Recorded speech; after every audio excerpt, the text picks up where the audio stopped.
Coming up on Mayo Clinic Q&A. Getting the word out is really important, especially when it comes to diverse communities. People need to be aware that these studies are out there and that they give you hope. That's the reason why I do them. It's because they give you hope. That hope comes from having clinical trials that include a diverse group of participants. The more data collected from ethnic groups can help bring newer and effective treatments to patients seeking care. It is critical that the representation on those studies be diverse, that includes all patients. And we're working really hard at Mayo to make sure that that happens. We're going to make a mark to make sure that the representation is representative of what our country is. Welcome, everyone, to Mayo Clinic Q&A. I'm Dr. Helena Gazelka. Like many healthcare organizations, Mayo Clinic is working to address disparities and equity in healthcare. This work is not only underway in the clinic where we see patients, but it also includes addressing equity issues in medical research and clinical trials. Joining us to discuss this today are Dr. Gerardo Colon-Otero and Sonya Goins. Dr. Colon is the medical director and site lead for the Florida campus of the Mayo Clinic Center for Health, Equity, and Community Engagement Research. Try saying that fast 5 times. Ms. Goins is a Mayo Clinic patient and clinical trial participant, and we are so grateful to have them both here today. Thanks for joining us on Mayo Clinic Q&A. Thanks for having us. Thanks for having us. Well, thank you for being generous with your time, just as you have with being in a clinical trial, Sonya, and we'll get to that in a little bit. Dr. Colon, could you tell us first, for our listeners, what are clinical trials and what is the role of research volunteers like Sonya in conducting clinical trials? So clinical trials are treatments that are part of what we call a research. It's a way that we study new treatments that hopefully will improve the outcomes of many diseases, including cancer. I'm a medical oncologist, so I take care of cancer patients. So the way we make progress in the management of different diseases is actually by doing clinical trials. So whenever there's a new drug that is being developed, it is brought into what we call the clinical trials, where we test these new drugs in patients with a given condition in hopes that the new drug will become eventually the standard and will improve the outcomes of those given conditions. So, for example, if it is a breast cancer, that is already metastatic and spread, we need new treatments because we need to improve the outcomes and hopefully eventually cure all the women with metastatic breast cancer, which we are not there yet. And by doing the clinical trials, we're hopefully able to get there. So, I mean, that has happened, for example, with lung cancer. So I remember very well when I first started at the Mayo Clinic in Florida 35 years ago, visiting with a 34-year-old young man who had widely metastatic lung cancer. And back then, 35 years ago, the standard of care was to refer them to hospice because any of the treatments that we had available back then would not prolong their survivals. But now, 35 years later, the standard of treatment and second line and third line and fourth line treatments had been shown to improve the survival of lung cancer. So that same young man who I saw 35 years ago, thanks to clinical trials, now has a chance of surviving beyond 5 years and having standard of treatments that prolong survival beyond first, second, third, and fourth line. So that's why we're doing clinical trials, and that's the main goal of clinical trials. That's amazing. Now, I can imagine that for the participants, patients, at times it feels a little risky to do this, a little like, well, am I being a guinea pig for a new drug or a new way of doing something? What are the risks to patients in being involved, and what are the potential benefits to them? So any treatment with a new drug potentially has some side effects, but by the time they reach the human trial stage, they have been tested in animals, and there's enough data to suggest that they may work to warrant them being tested in humans. Mm-hmm. And usually by the time they reach human, we first test any new drug that has never been tested in human. We are very careful about how we go about that starting at a lower dose that we know is not going to cause significant side effects, and then increasing the dose gradually once we don't observe side effects to reach the dose that we think will lead to significant beneficial effect. That's what we call a phase 1 clinical trial. And then once that drug has passed that trial and we find that it's safe, we do what we call a phase 2 clinical trial where we test that drug that is showing some potential beneficial effect in a number of patients, perhaps 20, 30 patients with a given condition, and expecting to see a significant improvement in what the standard treatment offers. And hopefully we will see that. And if we see that, we frequently then do what we call a randomized phase 3 clinical trial where we compare that new treatment with the standard treatment, hoping to show that the outcomes are better, response rates are better, the time before the tumors come back are longer, or that the patients will live a lot longer as a result of that new treatment. And after that, the drugs become approved then for that particular condition. And then even after that, after the drug is approved, there's ongoing testing on the drug to make sure that they don't have unexpected side effects that will be seen in a larger number of patients that are seen after the drug has been approved. So there's a significant concern about safety and what is the best for the patients as we design these clinical trials. Well, that's very interesting. Sonya, I'm very anxious to get to you because we don't often have listeners and patients on our program. We're often speaking with physicians or other providers. And so thank you for being here today. It's just lovely. You're welcome. I am wondering if you would tell us a little bit about your journey to come to Mayo Clinic and how you decided to participate in a clinical trial, what it's been like for you. Yeah, so I was diagnosed with stage 2 HER2 positive breast cancer last July. And so I had 5 rounds of chemo at another hospital. But then I went to the Mayo for a double mastectomy, reconstruction, and proton beam radiation, which I just finished on Friday. So yay. Ooh, congratulations. Thank you. Yeah, it's been a long journey, but Mayo is the best in the world. And luckily I live like an hour and a half away from the Rochester clinic. And I was able to participate in their new vaccine study for HER2 positive. And so this past week, I just underwent a CT scan, blood work, and a body scan to participate in the trial. So in a couple of weeks, I should be getting my first vaccine. You don't know if you're going to get the real thing or not because it's a 50-50. But for me, 50-50, I'm like, hey, if I could participate and possibly get this vaccine, I'm going to do it. So that's one of the reasons why I wanted to participate. Also, you know, you're helping mankind by doing this. And so, you know, it's an easy thing to do. And you also get to get medical procedures that you might not be able to get like with your regular insurance, like that body scan I got. It was a nuclear medicine body scan. I doubt my insurance company would just say, yep, go ahead and do this. But with this vaccine study, it's included, you know, and they also watch you really carefully. So I'm like, why not do this? So that's one of the reasons why I participate in trial studies.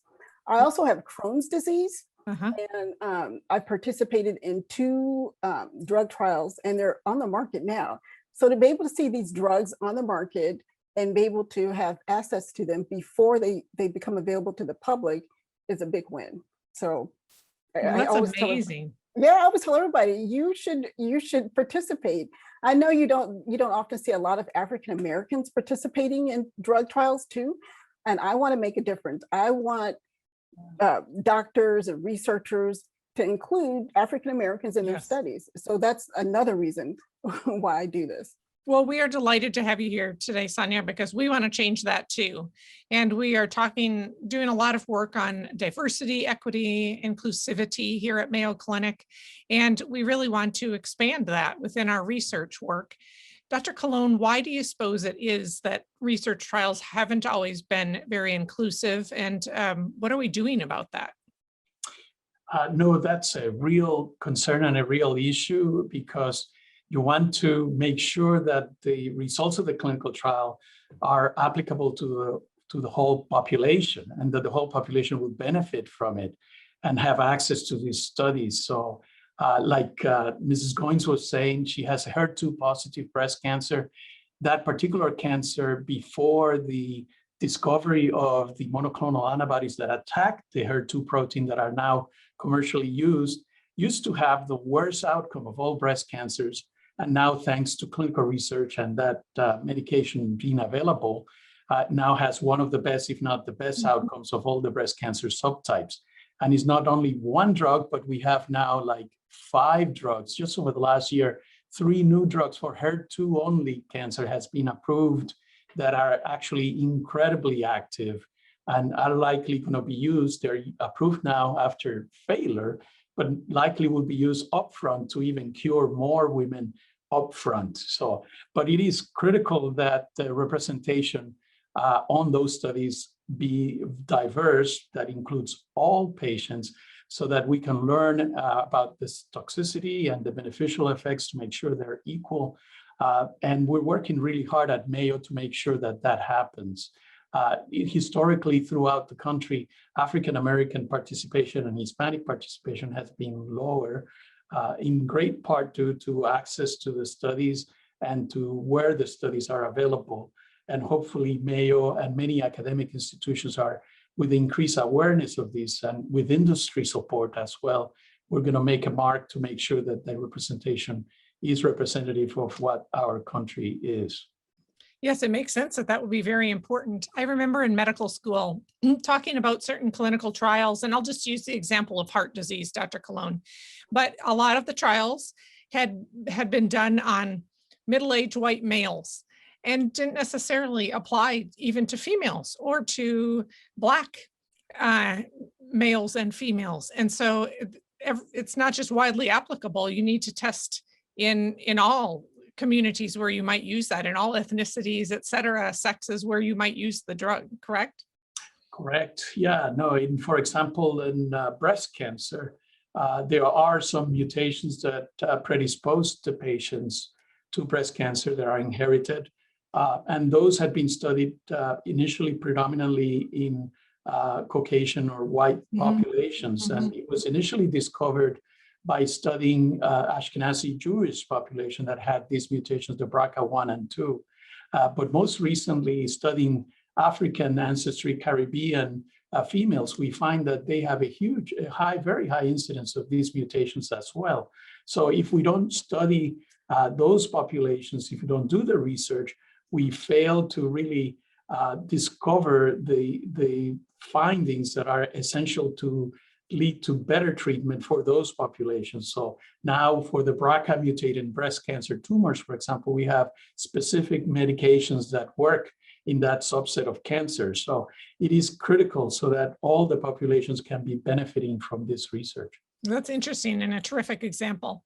Sonya, Dr. Colon has talked a little bit about why it's important to the medical community to be inclusive in clinical trials. Why was it important to you in particular to participate, and why do you think inclusivity might be important? Well, for instance, like when you get your lab work, right, and you look at, say, your kidney function, they don't even have it for African Americans because it was studied on white men.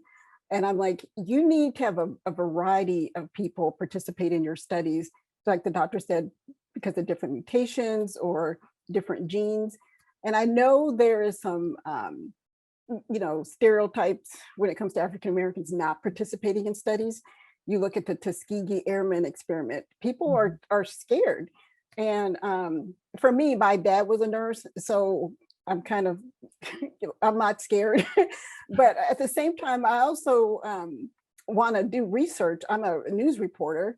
And when I research stories, I'm going to research my medical history too. When I went on the Mayo's website, I did not find the study for this vaccine. I asked my oncologist and they told me about it.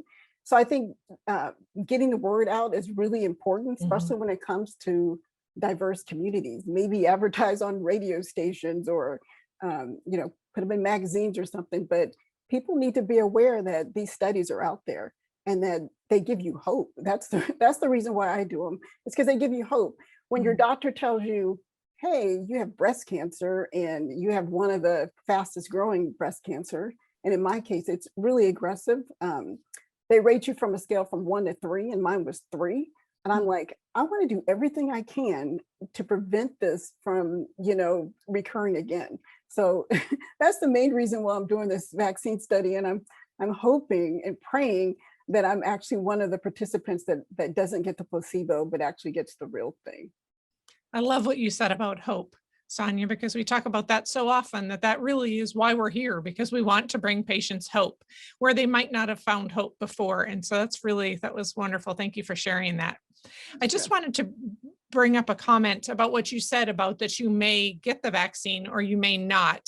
And maybe Dr. Colon can just briefly explain this. But I think that Sonya is discussing randomization. And you had said earlier that often the study drug is compared to what would be, quote, the standard of care or the typical way to treat someone. Can you explain just briefly why that would be? Yes, because the reason you have to compare with the standard of care is because sometimes the new treatment ends up being not any better than the standard of care, or maybe have more side effects. So it's critical to, before you bring something to the general population to use, that you know for sure that it is better than the standard of care. In the case of Mrs. Goins' study, she had the standard treatment that hopefully leads to cure to the majority of the patients. And the vaccine is a new treatment that has hopefully minimal or no side effects, but hopefully will stimulate her immune system to kill any microscopic cells that may have escaped the chemotherapy and improve the outcome in her case. So the reason why it is compared to a no vaccine treatment, just a placebo that has no side effect, is because the outcome of that particular study is looking at recurrences down the road, and the standard of care is very good, so I'm hoping that the vaccine will improve on that further. And the vaccine is approved for this particular trial because the side effect profile is quite good. It's very low profile, low toxicity, so hopefully will be associated with improvement over doing nothing aside from the chemotherapy and the radiation that she just completed. And Sonya, I have to say that truly shows, and it's a incredible example of the generosity that comes with participating in a clinical trial, because you don't really know that you're getting the study drug or not, but you're still willing to participate so that even if this trial doesn't help you, it may help someone else. Exactly. It's a 50-50 chance, but if I have that 50% chance of getting this vaccine, yay for me. but also I want to give researchers tools that they could use to prevent this from reoccurring in somebody else, if not myself. I'm going to be on TDM1, which is a chemo and targeted therapy drug, for about a year, and that'll be used with the vaccine. So I'll be at Mayo every 3 weeks to get this. So oh, well, wonderful. We'll wave at you when we see you. Right. But I'm really blessed to be able to participate. That's how I feel about doing drug studies. I mean, this is a gift, to be able to participate in a drug before it comes to market. So, well, we are blessed to have patients like you who are willing to further research like this. Thank you. And it's absolutely fantastic that you're doing that. And actually the TDM1 being used in your case is a result of a clinical trial that was just completed and presented just a year ago that showed that doing TDM1 instead of Herceptin or trastuzumab is better, improves outcome, patients live longer. So as a result of that other study, which was also a randomized study that compared patients like you who had trastuzumab versus TDM1, the group that got the TDM1 compared to the standard of care did much better. So that's why you're benefiting now from that other clinical trial that was completed recently. It's so wonderful. Hopefully, it's like a domino effect. Hopefully your participation in this study will show that the vaccine improves over what TDM1 does, and it will become part of the standard of care. So this vaccine trial is really excited to me because it was actually developed at the Florida campus of Mayo. So it shows the collaboration of all the three campuses by Dr. Keith Knudsen and his team and Dr. Chomsri. Here is the PI of that study. So, well, I'm very grateful that you guys are doing this study, and hopefully in a year it'll be, standard treatment and everybody can benefit from this. That's wonderful. Dr. Colon, what can researchers do to be certain that they are increasing inclusivity in clinical trials as we go forward? Yeah, there's increased awareness of the need for that at all levels, at the federal levels, at the government levels, at the academic medical center. So there's increased initiatives to make sure that the representation in our clinical trials, it represents our country, racial and ethnic composition. So there are a lot of reasons why that hasn't been the case, and addressing those issues is critical. And it's not going to be only Mayo who is going to make it happen. It has to be a collaborative effort among all academic centers, among the government, among the patients, among the population, because there are many, many factors that contribute to that. For example, African Americans and Hispanics have worse outcomes from different diseases and less participation in clinical trial for many reasons, including less access to health insurance, higher prevalence of poverty, and other factors that contribute to them having less access to care. So it's going to take a huge effort by everybody to make things that all those barriers are eliminated.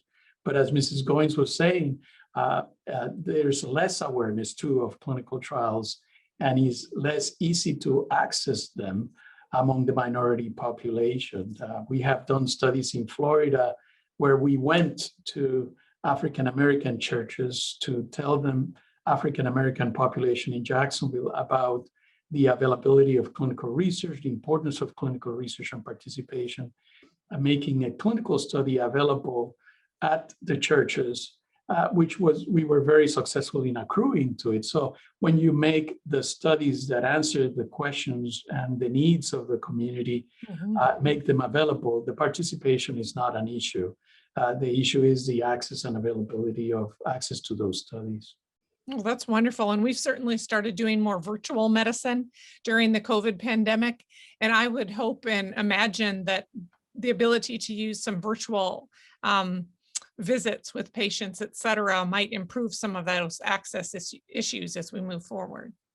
Yeah, you're absolutely right, Dr. Gazelka, because now with the COVID pandemic, we had to do a lot of virtual things. And in terms of the maintaining the accrual for our clinical trial and participation, we had to convert some of the consenting, for example, to virtual, but some of that may persist beyond the pandemic as a way to facilitate the availability of trials to different communities and different populations. We have to deal with the issue of whether the population have really equal access to the internet and all those things, which are other issues, but those hopefully will lead to greater participation in trials. Sonya, what would you tell family and friends who are thinking about participating in a clinical trial? Well, it's funny you should ask that. I belong to a couple of breast cancer support groups on Facebook, and I've already told them, hey, there's a vaccine study going on, and you should, contact Mayo. So hopefully they'll do that. But I would tell them not to be afraid, and then for the fact that you get access to, top grade medical procedures. They watch you carefully. Like while I'm participating in the study, they're going to watch me for like 5 years. So it's a big commitment, but I think it's worth it in the end if there's a product that's available to everybody and, can help everyone. I mean, if you could avoid breast cancer, why would you not do this vaccine? So I tell people, don't be afraid. It's gone through, the FDA and all that other good stuff, but there's hope. So participate is my answer to people. And I think the other thing that I think about, Sonya, having worked on sort of this side of the desk, is that people aren't allowed to participate in clinical trials if they aren't the right participant for it. So the goal is always to keep the patient safe, to keep the individual safe at the same time that they're participating. Exactly. Because I have Crohn's disease, they were hesitant to let me participate in this study. So I had to have, GI had to be on board. They watched me for 2 or 3 months to make sure that I was okay on the TDM1. There were no issues. I have an ostomy, so they were worried about that. And so far, so good. There hasn't been any issues. So going forward, I'm looking forward to participating in this study. Oh, wonderful. Dr. Colon, what would you tell patients, friends, family who are thinking about participating in a clinical trial? We always encourage that because we don't want to be doing the same thing we're doing now in my area of medical oncology. Unfortunately, once the tumors are metastatic or had spread, frequently it leads to the patients dying. So there's a lot of progress that needs to be done. And we don't want to see our next generation who's caring for those patients having the same outcome. As just like I mentioned about the young patient I saw 35 years ago, who I didn't have anything to offer. And now here we are with 5 or 6 different drugs that prolong survival. So we want to be 35 years from now curing all metastatic cancer patients. And the only way we're going to get there is with the clinical trials. Doing the standard of treatment for them is not going to get us to where we need to be. So that's how I encourage them. There's a lot of safety as part of the trials so that patients are safe. These decisions about which drugs to try and not, and what are the toxicity, and there's a lot of safeguards if we see toxicity to stop the trial and analyze it. So we're all working together for the patient's benefit. So it is definitely the preferred treatment whenever we have an option. But obviously, we take into consideration the individual patient's needs to decide what is the best treatment for the patient. And most of the time, clinical trial may be the best option. And so we, in general, try to encourage the patients. Oh, that's wonderful. Thank you, Sonya, for being here today. Thank you for having me. Thank you, Dr. Colon, for being here today. My pleasure. Nice to meet you, Mrs. Goins, and thank you so much for participating. Thank you. Best of luck. You're gonna do well. You're gonna see. Thank you. It's all about options, and the fact that this is another tool in the tool bag for the doctors to help me is wonderful. I love that tools in the tool bag. I use that all of the time with patients. More tools. That's right. Our thanks to Dr. Gerardo Colon-Otero and Ms. Sonya Goins for being here today to talk to us about inclusivity and clinical trials. I hope that you learned something today. I know that I did. We wish each of you a wonderful day. Mayo Clinic Q&A is a production of the Mayo Clinic News Network and is available wherever you get and subscribe to your favorite podcasts. To see a list of all Mayo Clinic podcasts, visit newsnetwork.mayoclinic.org. Then click on Podcasts. Thanks for listening, and be well. We hope you'll offer a review of this and other episodes when the option is available. Comments and questions can also be sent to Mayo Clinic News Network at mayo.edu.